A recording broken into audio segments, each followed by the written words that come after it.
চামড়া সরকার যে মূল্য নির্ধারণ করেছে, সরকার এই জন্য 7.5 লক্ষ মণ লবণ সারা বাংলাদেশে বিতরণ করেছে, উদারভাবে দিয়েছে।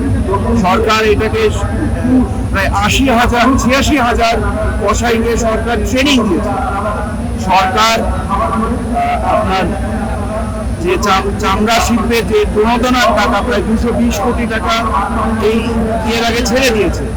চাহিদা সৃষ্টির জন্য সরকার আপনার রপ্তানিকে ওয়েটলু চামড়া এবং কাঁচা চামড়া সাময়িকভাবে খুলে দিয়েছে।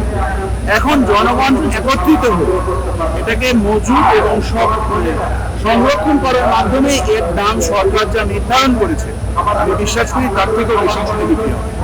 এখন যে কোনো ব্র্যান্ডের পুরাতন এসি বদলে নতুন ওয়ালটন এসিতে উপভোগ করুন 25% ছাড়।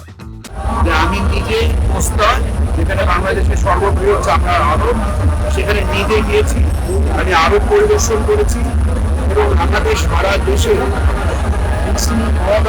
যত জেলা শহর আছে, বিভাগীয় শহর সকলে মিলে সমন্বিতভাবে যে সংগ্রহ কার্যক্রম এবং সংরক্ষণ কার্যক্রম পরিচালনা করছে এবং আমাদের ঢাকাতে একটা কন্ট্রোল সেন্টার খোলা হয়েছে। আমাদের তথ্য অনুযায়ী একটা ব্যাপক সংখ্যক চামড়া লবণ লাগিয়ে সংরক্ষণ করা হচ্ছে। কিছু চামড়া কিছু মৌসুমি মানে সক্ষমতা না থাকার ফলে তারা কিছু চামড়া পচিয়ে ফেলেছে। যেহেতু এটা একটা অর্গ্যানিক পণ্য, এটা যদি আপনি একটা সময়ের মধ্যে এটার মধ্যে লবণ অ্যাপ্লাই না করেন, এর মধ্যে যে পোস্ত চর্বি যেগুলো থাকে এগুলো ছুটিয়ে এর মধ্যে পরিষ্কার করে এটা যদি লবণ না লাগান, এই চামড়াগুলো পচে যায়। পচা চামড়ার তো কোনো দাম নেই। পচা আলুর কি কোনো দাম আছে? সে পচা চামড়ারও দাম হবে।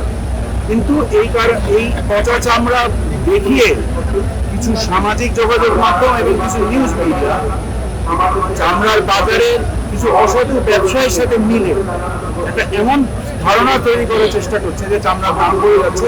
আমরা প্রতিদিন দেখছি চামড়ার দাম বাড়ছে। এমন একটা জায়গা নিয়ে যাওয়া হয়েছিল যেখানে গ্যাং পিছনের সিটে চলে গিয়েছিল। অস্থিরতা, নৈরাজ্য এবং সমস্ত রকম অন্যায়ের মাধ্যমে প্রতিষ্ঠানগুলোকে ধ্বংস করা হয়েছে, সকল প্রতিষ্ঠানকে। আমি যে কথাটা প্রায় বলি যে বাদল নগরের ক্ষতি পালিয়ে গিয়েছিলেন।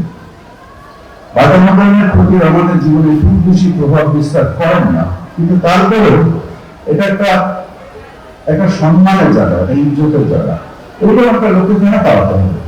কারণ সামগ্রিকভাবে যতগুলো প্রতিষ্ঠান ছিল, সকল প্রতিষ্ঠান, সেটা আমলাতন্ত্র হোক, সেটা ব্যবসা হোক, সেটা বিচারালয় হোক, সেটা অ্যান্টি করাপশন কমিশন হোক, সেটা কেন্দ্রীয় ব্যাংক হোক, জাতীয় রাজস্ব বোর্ড হোক,